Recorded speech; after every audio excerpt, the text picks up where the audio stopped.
When hardened criminals repeatedly evade justice, elite police units are created to crack these toughest cases. Police officers! My role is investigating serious and organised crime. We are a covert investigative team. For the first time across the UK, we have exclusive access to the investigations of Britain's most talented detectives. We'll spend years putting together all of these tiny pieces of evidence. The most bizarre investigation I've been involved in. And share, for the first time, the methods and evidence that bring these criminals to book.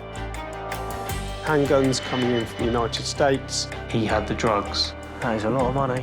A real who did it. This time, a dangerous gang dealing drugs in Gloucestershire. You don't want to show your hand too early because the criminals will simply change up their routine and you're almost back to the beginning again. An armed street robbery in sleepy Kent. For them, it's a 2-minute, 5-minute bit of work to get whatever they want to get out of it, but they can leave a lifetime of issues behind. And an organised posse stealing the UK's priceless history. We don't call burglars Nighthawks, we call them thieves.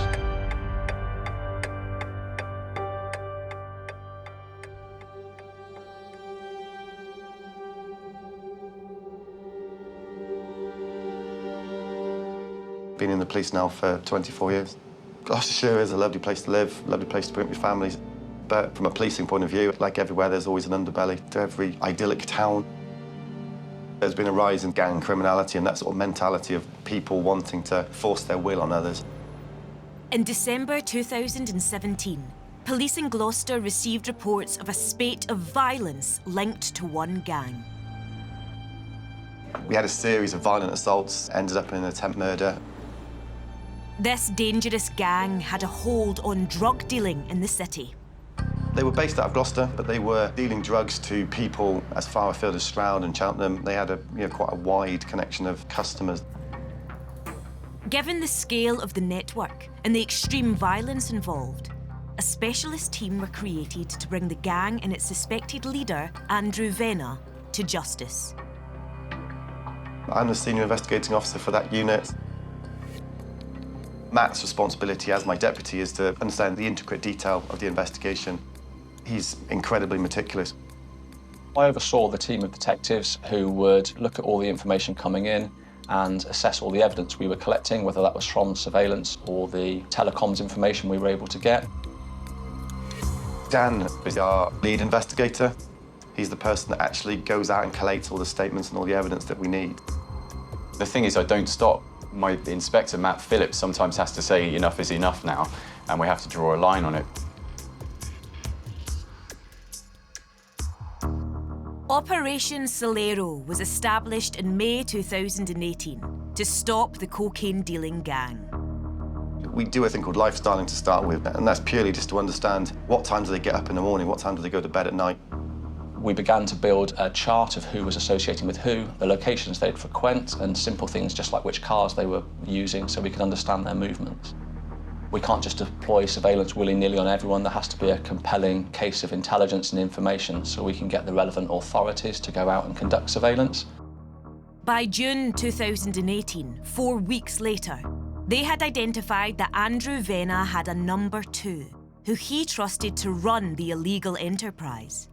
Andrew Venner wouldn't be hands-on. He's not going to go collect the drugs. He's not going to be handing them out to the drug dealers. His number two, Matthew Cornwall, was our main focus. He had two careers effectively. He worked as a personal trainer and he was a volunteer as a DJ on a local radio station. He was the person going to meet all of the lower level suppliers. He was going to lead us to the other people that were involved. Surveillance started to follow Matthew Cornwall.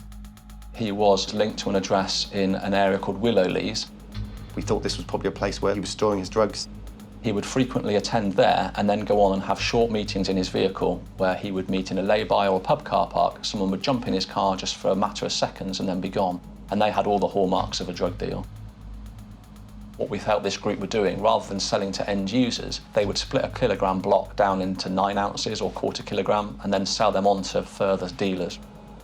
Crucially to an investigation like this is understanding the mobile telephones they use and who they communicate with on a frequent basis.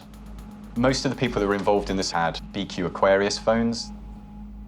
These phones were highly encrypted and hugely expensive, which gave fresh clues about the significant scale of the cocaine dealing. EncroChat was a piece of software that was placed on these phones. You could only communicate with people that allowed access, so that they had this very secure network of encrypted communication. Your bog standard drug dealer doesn't have these phones. There's only one reason why you'd have one of these phones, is because you're at a particular level where your profit margin is such that you can afford to have one of these phones. Whilst these encrypted phones were being used by the gang, police remained one step behind.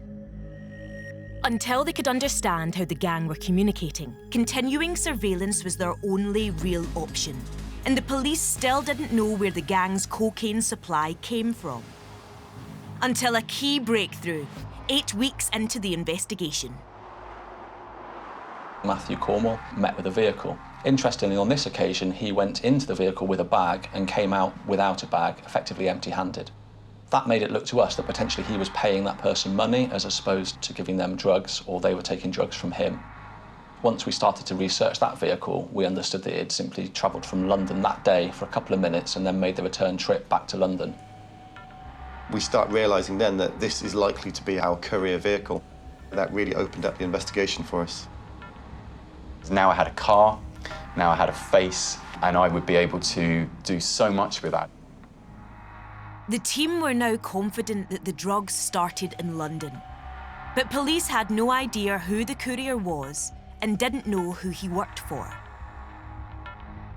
DI Matt Phillips accessed the National Automatic Number Plate Recognition Network, known as ANPR. These cameras placed on roads across the country record every number plate that passes by.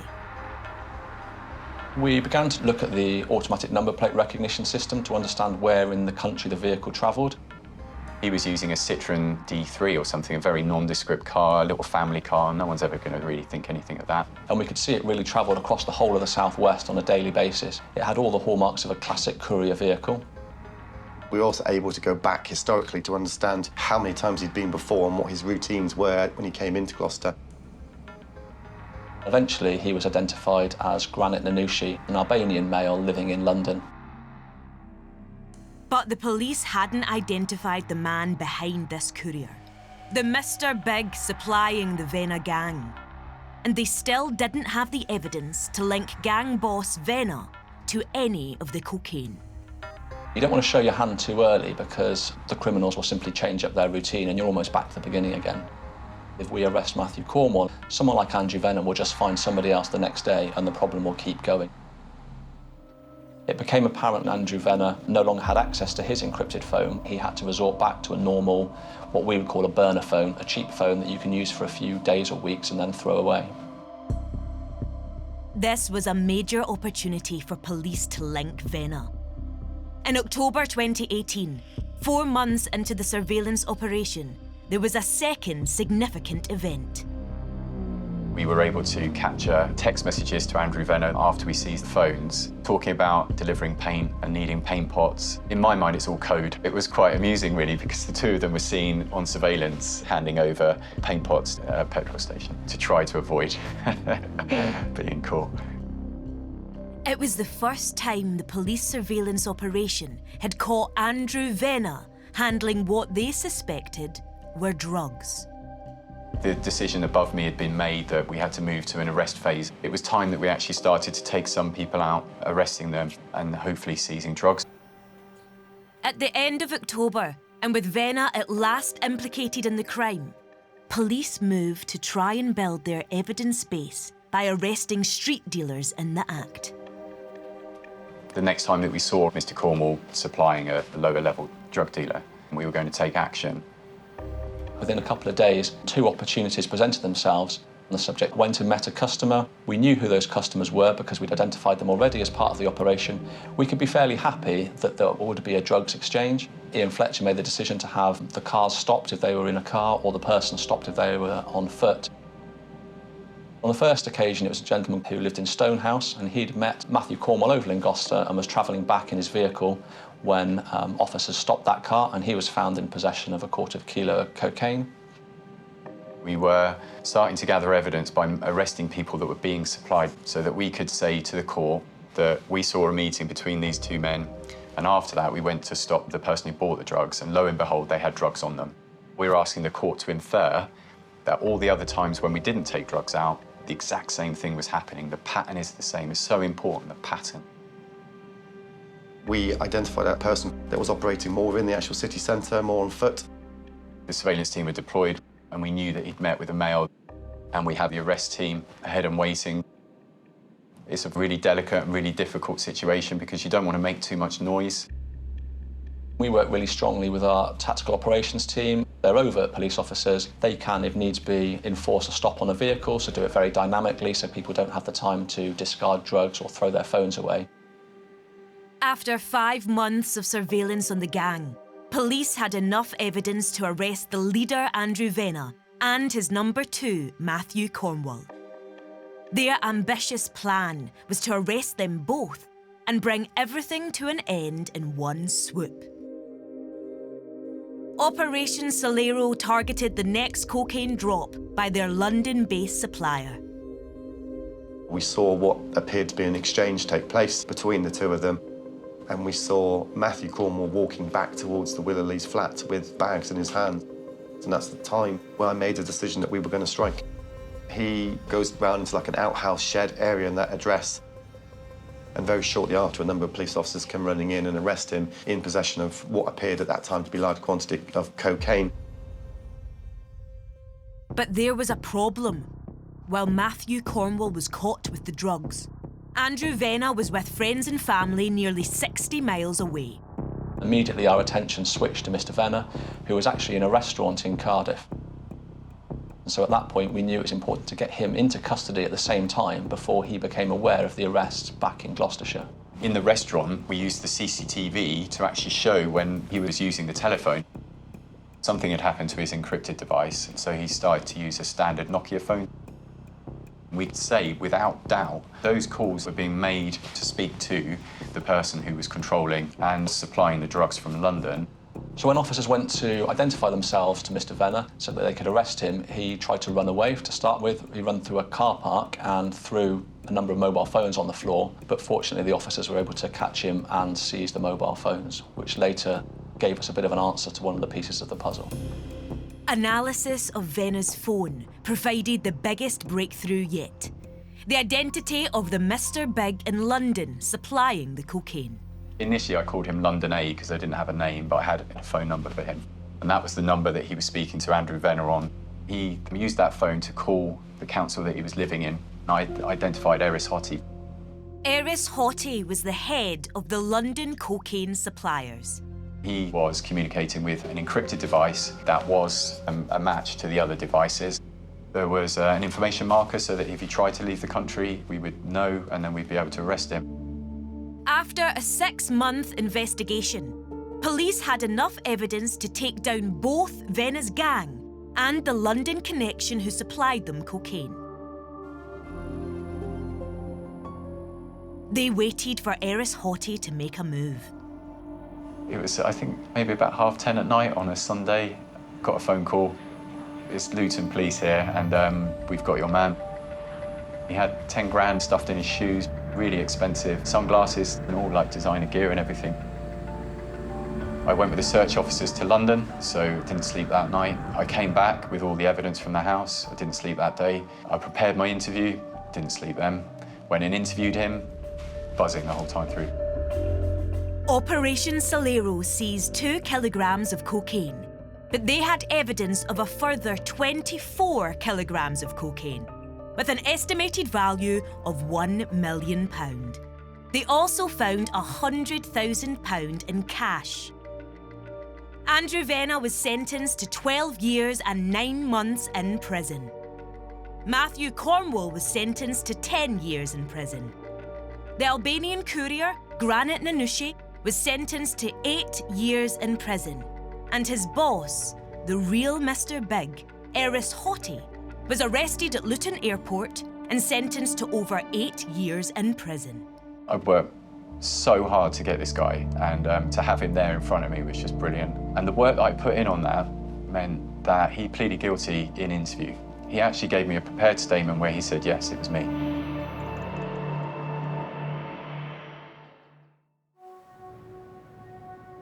Robbery with threats of force or violence is considered extremely serious. It carries a maximum penalty of life imprisonment. Rising rates of street robbery have become such a concern. The government has injected almost £20 million into tackling this specific problem. In England and Wales during 2021, on average there were 42 incidents every day of a knife or sharp instrument being used in a robbery. Kent's generally a nice place to live and work. I've lived here all my life. We have a border with the Metropolitan Police and other forces and the coastline, so there are challenges within Kent Police. Kent is an old county with over 18,000 listed buildings. But in 2021, this picturesque region has youth unemployment higher than the national average, and drug abuse is an ongoing problem. The criminals have a range of motives. At the core of that sometimes is substance misuse, drug taking. They obviously can't fund that habit legally and so they choose to commit crime. Other times it's because they want to make money and they're not interested in going to work to do that. February 2021. Reports of an armed robbery on the High Street of Lydd came into the Chief Constable's crime squad. It was a shocking incident in a normally quiet town. Lydd's quite a small community. To be threatened as a member of the public during the day in the street is a rare event. For this suspect to use the threat of any weapon, it shows the level he's prepared to go to. So when it happens, it's obviously quite grave, quite serious, quite impactful on the victim. Putting a specialist team onto the crime quickly was a top priority. Sophie and Scott were selected to investigate this case. They've got the skills and the ability and the tenacity to identify who the suspect may be. Sophie West has been with the team since its inception. She's a really solid investigator, very intelligent. I'm very nosy. I like investigating things and getting to the bottom and finding out what's happened. Seeing cases on the TV always fascinated me, and I enjoyed watching crime documentaries, which sounds quite geeky growing up, but no, it all inspired me to be a detective. Scott came from an intelligence background, but he's able to adapt that to evidence and investigations. I got into policing at the age of 22. I'd wanted to do for a few years, something that had really interested me. So I wanted to go and have a try, and yeah, a good few years later I'm still here, so I must have made the right decision. Sophie and Scott work really well together. They're both very tenacious and they also look a little bit further and a little bit deeper to identify lines of inquiry and evidence that others might not spot. The operation was up and running, and the crime-fighting duo needed to talk with the victim, a lone female. With investigations like this, it's a worry that the offender can commit another offence before you can get hold of them. We needed to go down to Lydd. We needed to visit the victim, to introduce ourselves as the investigating officers. And got a detailed account from her as to where she'd been and what had happened and where the offender had gone. She was clearly very, very upset, very emotional. And I don't necessarily think it enters the thought process of the offenders. For them, it's a 2-minute, 5-minute bit of work to get whatever they want to get out of it, but they can leave a lifetime of issues behind. It was a Sunday afternoon. This lady was walking along, taking some money to a friend who unfortunately couldn't leave their house. She heard somebody say, "Excuse me." She stopped and she turned around.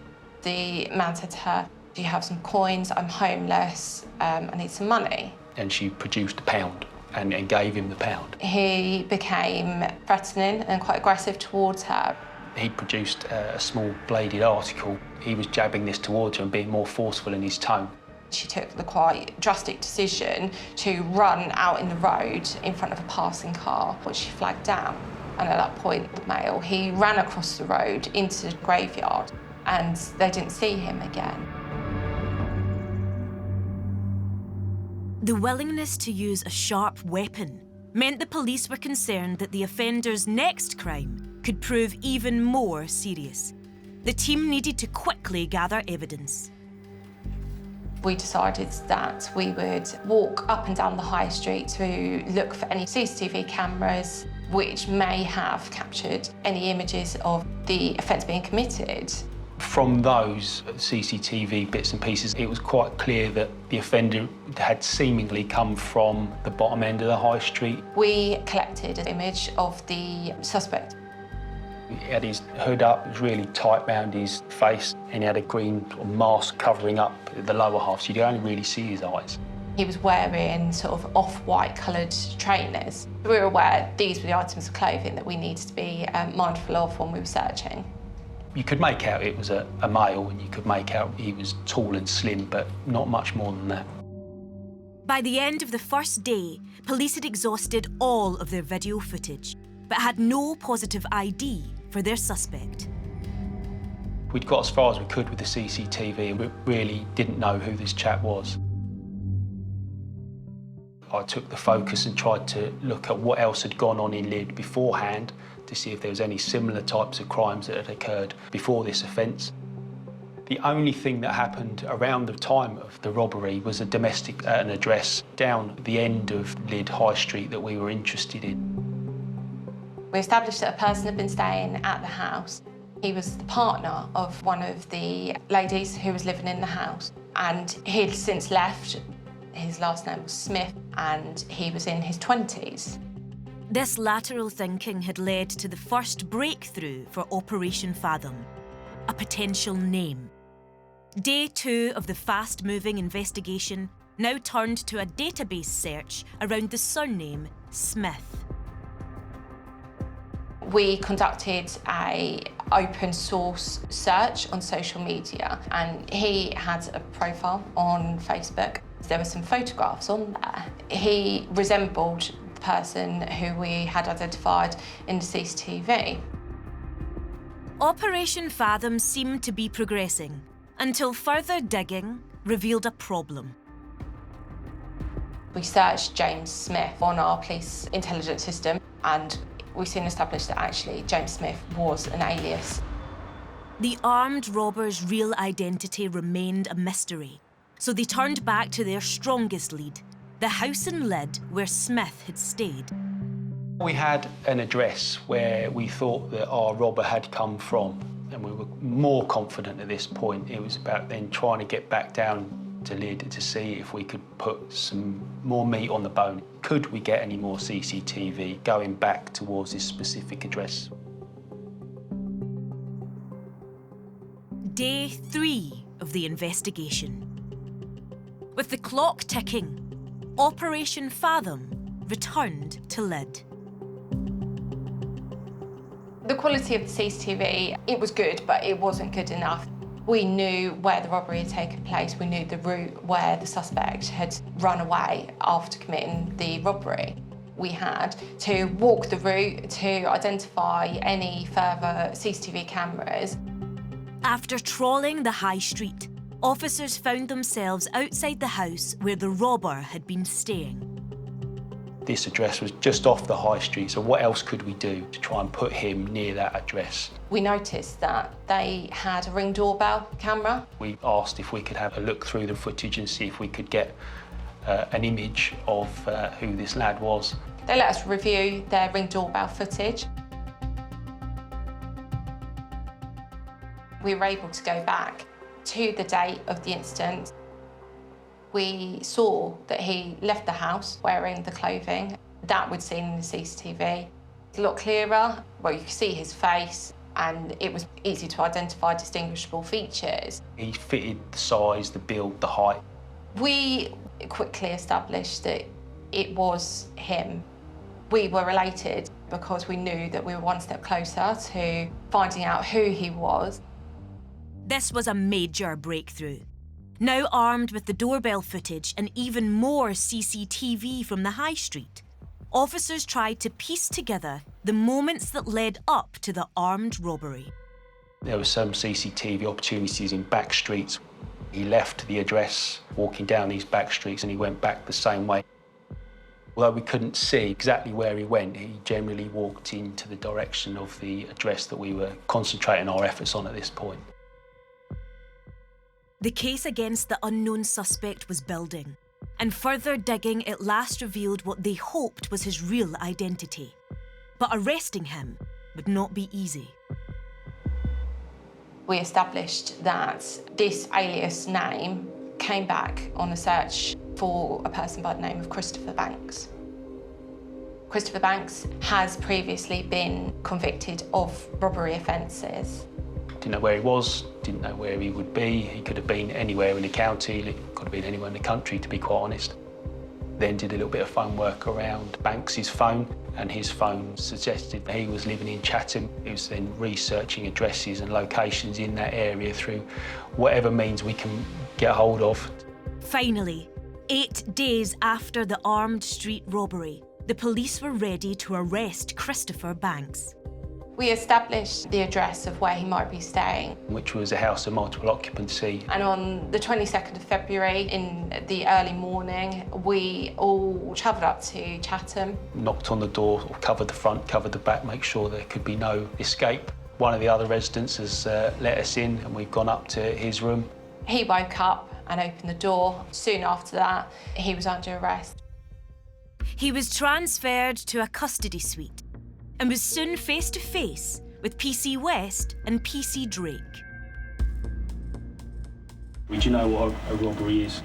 Taking something that isn't yours without the intention of giving it back by using some method of violence. Initially, Banks was quite confident, if I remember rightly. From what you showed me, it is suspicious why someone's walking down the road with a hood up and their face covered. If I saw that, immediately raise alarm bells. Yeah, what's he doing at this He's car? probably having a rummage around that one too. Out on the thief is how I would describe his behaviour. You're asking me the questions, I'm going to ask you a question. DNA in the cars. Surely if he's rummaged into cars... We're here today to talk about the robberies. Is that you in the grey hoodie? No, sir. He looks quite well built in that picture, if you don't mind me saying. Is that you? That's not me at all, sir, no. He refused to accept any involvement in the robbery whatsoever. Who is that male? That male is me, sir, wearing my jacket that I've got on now in custody. And what else? A grey hoodie. A grey hoodie. Without intentionally landing myself in trouble here, I can see a resemblance between me and the person in that video. Let's cut the rubbish. If that's not you, who is it?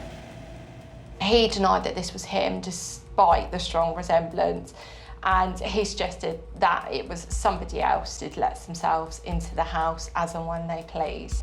I don't think he told the truth all the way through the interview. Listen, no, all right, I've got to say my own back, yeah? He's a weed dealer. He's a weed dealer? Yeah.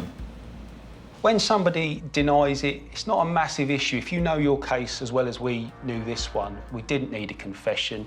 The evidence was there, it was him. So if he wants to sit and lie to us for an hour, crack on and lie. Banks' refusal to confess meant the case against him had to be watertight. The team waited on the results of the ID parade, which was now crucial. The ID parade was carried out, and one of my colleagues in the ID team called me up soon after, and he said, "It's a positive identification." Christopher Banks was charged with robbery, possession of a bladed article, and possession of cannabis. At court, he finally confessed by pleading guilty. He was sentenced to 6 years in prison and a further 4 years on licence after his release. To get the outcome was brilliant, and the victim was absolutely over the moon, which is, without sounding too silly, that it is why we do it. To hear her crying, good, happy tears was brilliant. Recent government estimates suggest that over 838,000 people take part in metal detecting. It's a popular hobby. But not all of these detectorists are doing it legitimately. Historic England estimates that nearly 1 in 5 of the country's treasured listed buildings have been targeted by criminals. And metal detecting is one of the favoured tactics.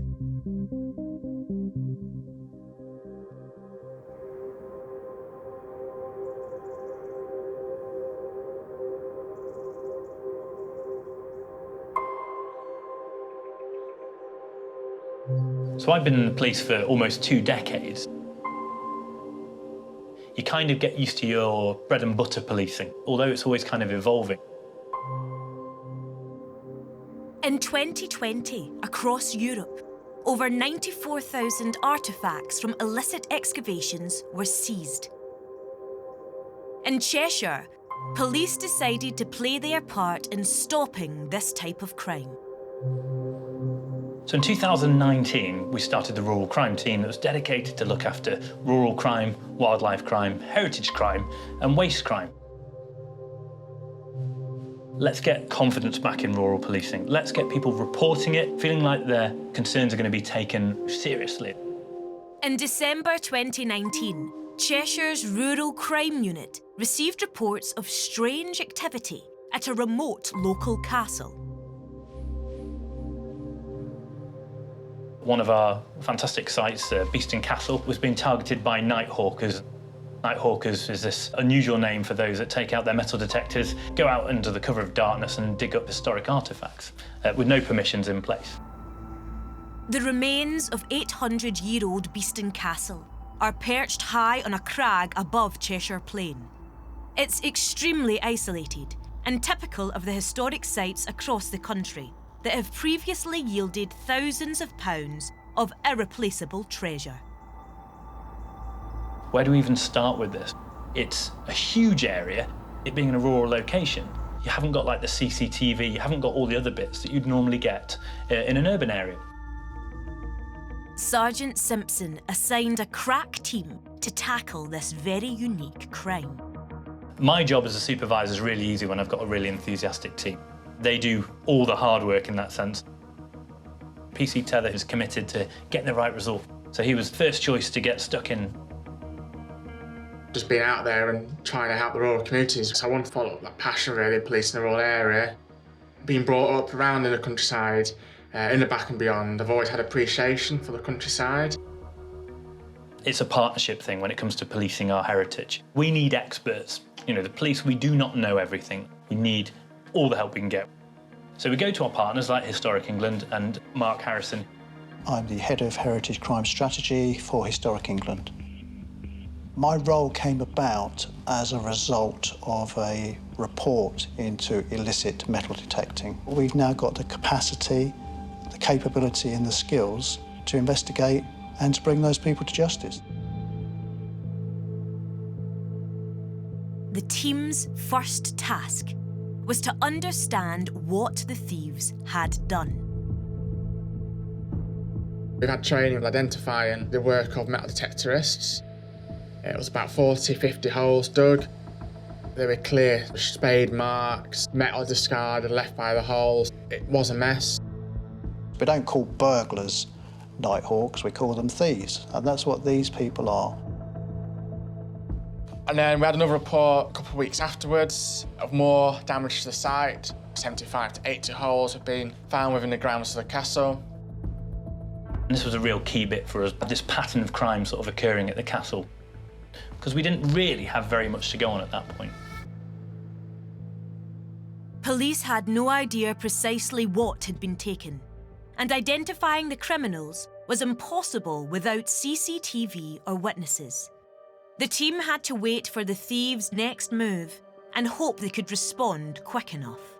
The real concern was, during that time, what could they do with it? They could sell the articles. There was a lucrative black market. We wanted to be that team that recovered stolen treasure from a castle and returned it to them.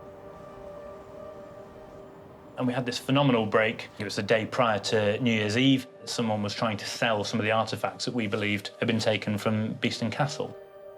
The artefacts included a valuable Bronze Age axe head, the first clue that the stolen goods could have significant financial worth. All holiday festivities were quickly cancelled. There lies a challenge. It couldn't be a worst-case scenario in terms of timings for us. We've all got family plans, and yet we had this information that we couldn't just sit on. As soon as the shops reopened again, there was a chance that these items would be lost. We started to get this warrant sorted. Now, we had to go to an out-of-hours magistrate to be able to get that sworn out. Then it was about trying to make sure we got the right people in place to put a door through, the right arrest teams, interview teams, and so on. And that can be a real logistical nightmare. The two suspects lived on the edge of Manchester. This would be great, thank you. OK, right, you're going to have to be handcuffed. Yeah, mate, no, it's fine, that's fine. We searched the address and we found metal detecting equipment. A lot of it was items that weren't of any interest or historical value. Okay. That's fine, and we'll be good with them. Everything rested on finding something at the home of the second suspect. We turned up at the next address and he was quite happy to talk to us about the finds and, in fact, led us straight to where some of the items were, which were located under his bed. But none of these items were from Beeston Castle, and police couldn't prove they were stolen. So following the interviews, then, they were both sort of released under investigation. The operation seized the suspects' phones. This is standard in most investigations, but what the police uncovered was startling. I examined the phones and we've discovered photographs on there, pictures of Bronze Age axe heads. We also found a WhatsApp group. And what there was on there was a discussion between a number of males talking about their involvement in this kind of activity, nighthawking, and the locations they'd go to. And that was like a goldmine of information for us. It put many more suspects in the frame, and it really sort of cemented in just how involved the two suspects were. The WhatsApp chat confirmed the gang's activity at Beeston Castle, but it also implicated them in another nighthawking theft. Also on there we had other heritage sites across England and Wales, a site called Roach Abbey in South Yorkshire, which is a monastery, again owned by English Heritage. The case against the criminals was slowly building, but the investigation was about to take another turn. So we had contact from a suspect solicitor who offered up the location of the Bronze Age axe head to us, wanted to hand them in. Although the suspect had handed over the axe heads, police needed to link them to Beeston Castle, otherwise their case was still weak. Effectively, we recovered some of the stolen items, but how do you put them to a certain location? We'd done other types of forensic work before, but we'd never done soil analysis. The axe heads were sent to a specialist lab in Swindon for soil analysis. I'm a forensic ecologist, so I use different environmental traces to look at the relationship between potential exhibits and suspects. The Cheshire area is a sandstone area, but Beeston Castle itself sits on this promontory of very red, silty, sandy local geology that's very specific to that area. We took the soils from Cheshire back. We knew that we were looking at a very specific sandy type. And then we looked at the Bronze Age axe heads. And what we wanted to demonstrate is that they hadn't come from somewhere else. My initial gut feeling was that actually, because of the sandy component, there wouldn't be that much adhesion of soils to the object. But actually that wasn't a problem because all of the sand had pushed its way through over time into the base of the object and sort of accumulated. So we had this really nice adhesion of material at the bottom of the axe head that we could look at. I was looking at the two soils and I was comparing them, and there was this moment where I thought, yes, these are the same soils. These Bronze Age axe heads have come from Beeston Castle. They are part of the archaeological landscape there. With the axe heads directly linked to Beeston Castle, 3 months after the first reports came in, Operation Roundhouse was ready to arrest everyone in the gang's WhatsApp group. We have now got this wonderful dilemma of obtaining 6 warrants, I think, in total, right across the sort of region in Manchester where the suspects lived.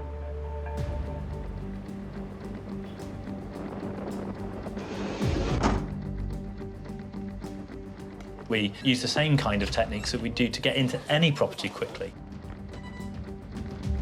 So we had the rip saws. We had them battering them off the hinges as well. People need to realise this kind of crime is serious, and we're not going to just go and knock on doors politely. We wanted to show just how seriously we took heritage crime.